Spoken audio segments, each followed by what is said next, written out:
Accept my love. Aluca aimed the red blood sphere in her hand at the location where Moan was and fired it out. The red blood sphere flew towards Moan like a missile.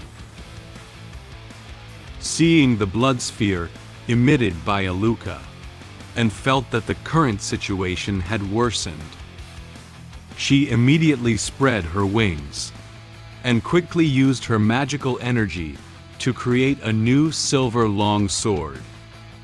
She flew towards Moan's location and shouted at him, "Young master!" Noticing that Anne wanted to save Moan, Aluca turned around and looked at her. It lifted its hand slightly towards her and said calmly, "Don't hinder me, master." In an instant, the blood on Aluca's body quickly gathered together and formed a huge blood hand. Aluca gave a gentle wave of her hand, directing the enormous blood-red hand to swing toward Anne with crushing force, and slightly widened her eyes, feeling a bit surprised by Aluca's sudden attack. She noticed Aluca's huge bloody hands. However, she didn't have time to dodge its attack anymore. Aluca was like driving away a small bug, taking Anne to a faraway place. At the same time, Aluca's blood sphere had already hit Moan's location and made a huge explosion sound.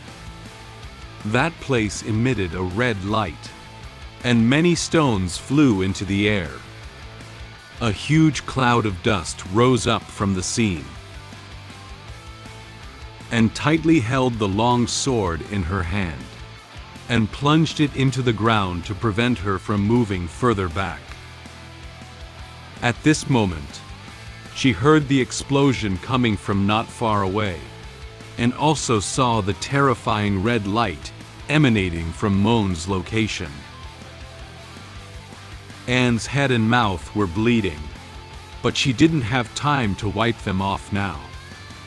She was stunned by the scene before her. She never expected that she wouldn't be able to rush over to save Moan. She widened her eyes and stared blankly in the direction where Moan was, whispering softly, "Young master, no, I'm unable to."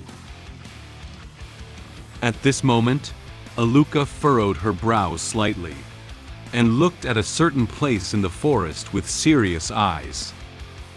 It seems to have noticed something. It whispered softly, These cheap tricks again." Aluca thought Anne had secretly done something while it wasn't paying attention. It turned her head to look at the location where Anne was and asked her, "Where did you hide the person? How dare you hurt my beloved young master?" And tightly gripped the long sword in her hand and flew towards Aluca, slashing at it. Aluca quickly noticed Anne's movements. It used its blood to shape a very long sickle, blocking Anne's attack. The silver long sword and the blood-red sickle collided, splashing out many sparks and making a crisp sound. And felt very angry about Aluca's attack on Moan. She couldn't forgive it for hurting her favorite person. At this moment, she was unable to rush to Moan's location to confirm whether Moan was safe. She felt utterly helpless for being unable to save Moan. She furrowed her brow and looked at it with serious eyes, saying to it, "I will tear you apart and grind you into dust." Anne and Aluca began a fierce battle. The sound of swords colliding with sickles, and the sound of Aluca's attacks echoed through this forest. Perhaps hearing the sound of battle, Moan slowly woke up. He may have been unconscious just now. The blood sphere that Aluca fired at him did not attack him. He is safe now. Due to his severe abdominal injury, his body was trembling uncontrollably. Moan's face kept sweating profusely. He felt a great pain in his body. He tightly closed his eyes and gritted his teeth, trying to suppress the pain in his body. At this moment, a hand suddenly placed on Moan's shoulder and gently patted him. Then, a strange voice sounded above his head. "Hold on." Moan heard the sound. He noticed someone next to him. This stranger helped Moan adjust his sitting posture. Then, he took out a bottle of red potion and put it into Moan's mouth. He said to Moan, "Come on, open your mouth and drink this bottle of energy potion." After listening to the stranger's words, Moan opened his mouth and slowly drank his potion. He opened his eyes and glanced beside him. He noticed that the stranger looked a bit familiar. He felt like he had seen him somewhere before. He hesitated and said, "You are Aluca's husband?" The stranger who gave Moan the potion was Aluca's husband, Rod. Perhaps it was because Aluca was not by his side that Rod was able to regain consciousness. He heard a loud noise coming from the forest, and quickly ran from home into the forest. Seeing that Moan was in danger, he immediately ran towards Moan and took him to a safe place. He smiled at Moan and answered him, "Yes." After drinking the potion given to him by Rod, Moan gasped for breath. He felt his physical strength slowly recovering. He placed his hand on his chest and repeatedly caressed it, trying to ease his tense mood.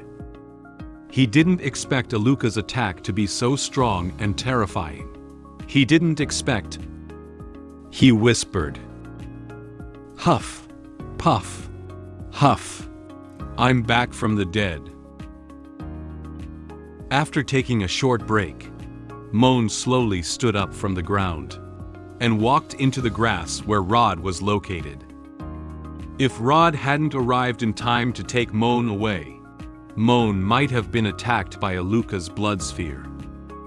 He expressed his gratitude to Rod. "Thank you, brother. As the blood gushed toward me, I thought I would die here today." Seeing that Moan is safe and sound now, Rod breathed a sigh of relief. He said his name to Moan. "My name is Rod. How about you?" Moan also told Rod his name. Moan Campbell. Moan slowly walked over to Rod's side and crouched cautiously in the grass. Watching Aluca and Anne engaged in a fierce battle, Moan asked Rod, "What's the situation now?" When Moan was resting just now, Rod secretly observed the situation of the battle. He told Moan about the current situation. Miss Anne and Aluca are engaged in a fierce battle, but it seems that Miss Anne probably won't be able to hold on for too long. Moan does not understand what caused Aluca to become the way she is now. He turned to ask Rod, hoping to know some relevant information. "Why did it end up like this? You are Aluca's husband, so you should know the reason why she became a follower of evil god, right?" Rod was unable to formulate a response to Moan's question.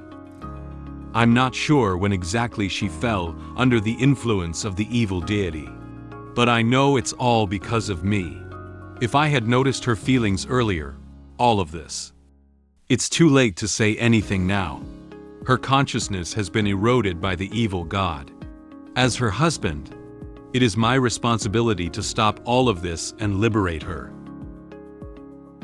Upon hearing Rod's decision, Moan knew that his thoughts were the same as theirs. They all want to rescue Aluca from the evil god. He placed his hand on his chest and said to Rod with a serious expression, "Anne and I also thought the same way. That's why we came back here. If she leaves Belland, everything will be over. So, Rod, do you know where the token of that evil god is?" Rod lowered his head and thought for a moment. "I have never seen anything that emits an evil aura." Moan thinks this is very strange. "This is impossible. Rod, think carefully. She killed everyone in the entire village. Where did she sacrifice? She must have a place to sacrifice to the evil god." Rod carefully recalled the scene he had seen at Aluca's house. After killing the people in the village, Aluca took off her upper body clothes and opened her arms. The large amount of blood flowing from the villagers was quickly absorbed by some part of her body. A place. I have seen the scene after Aluca killed someone, if I'm not mistaken. Its heart. The mark on Aluca's chest is completely different from before. This mark has become increasingly red, and even the pattern has changed. It relies on Aluca's body to continuously absorb a large amount of blood.